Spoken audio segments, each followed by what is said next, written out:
7 halaman para pang pagana o para maging agresibo sa pagtatalik para mabigyan ng satisfaction ang bawat isa. Una, itongkat ali.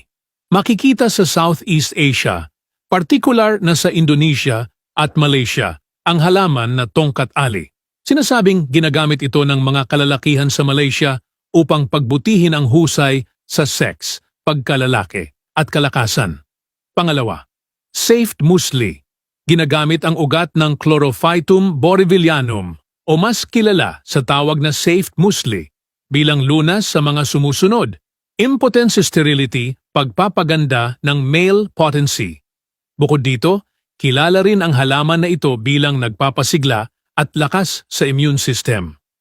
Ayon sa mga pag-aaral na isinagawa sa mga daga, nagpataas ng libido, arousal, sexual vigor, ang Safed Musli. Pagprito, Bukod pa rito, tumaas din ang dami ng sperm count ng mga daga bilang sa Safed resulta, Musli. naglalaman Sa kabila ito ng nito, pinakamaraming nananatili pa rin kilalang antioxidant halaman ang at Safed Musli kapakipakinabang na para sa polyphenols. stamina sa kama. Pabirito Pangatlo, ng mga karamihan maca. uminom ng green Maca, tea, scientific inumin man name, o dietary Lepidium supplement. mayeni. Dahil sa mga Ang tawag sa benepisyo isang nito sa uri ng kalusugan, halaman na ito tumutubo ang sa iilan pelo. sa mga sumusunod. Naniniwala na Unang nakakapagpalakas maibsan ng ang stamina, mga digestive sex symptom. drive at fertility ang ugat ng halaman na ito. Unti-unti ito nakikilala dahil sa mga sumusunod na nasabing nakakayahan nito. Palakasin ang sex drive. Gamutin ang impotence. Palakasin ang stamina. Makatulong sa problema ng menstrual at hormonal imbalance sa kababaihan. Bagaman, nasa ilalim pa rin ng pag-aaral ang mga sumusunod. Naglabas ng magandang resulta sa mga test ang maca. Pang-4, Tribulus terrestris. Isa ring halaman na nakatutulong sa stamina sa kama, ang Tribulus terrestris o bindi. Ayon sa mga mananaliksik, hindi lang libido ang pinapataas nito, kundi pati sperm production ng mga kalalakihan. Kamakailan lang, nakikilala na ang halaman na ito bilang supplement sa mga kalalakihan. Kadalasan ibinebenta ang Tribulus bilang pill sa mga tindahan na nagbebenta ng mga pagkaing pangkalusugan at mga supplement. Pang-5, Ginkgo biloba. Ang Ginkgo biloba ay sinaunang halaman. Maraming taon na ginagamit sa Chinese medicine ang Ginkgo biloba para sa mga sumusunod. Magpaganda ng daloy ng dugo lunas sa lethargy, pampabuti ng pangkabuuang kalusugan. Maaaring gamitin ang buto, bunga at dahon ng halaman.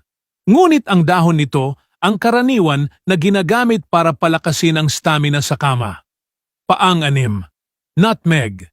Pinaniniwalaang nakatutulong sa sexual disorder ng mga lalaki ang Myristica fragrans o mas kilala sa tawag na nutmeg.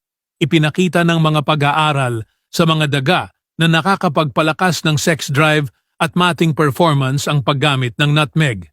Gayunpaman, hindi pa nailalathala ang epekto nito sa mga tao. Sa kabila nito, itinuturing pa rin ang nutmeg bilang pinakakaraniwan at kilalang aphrodisiac na nakatutulong sa sexual performance. Pang-7 at panghuli. Saffron. Ang Crocus sativus o saffron sa mga halaman na ginagamit para sa stamina sa kama.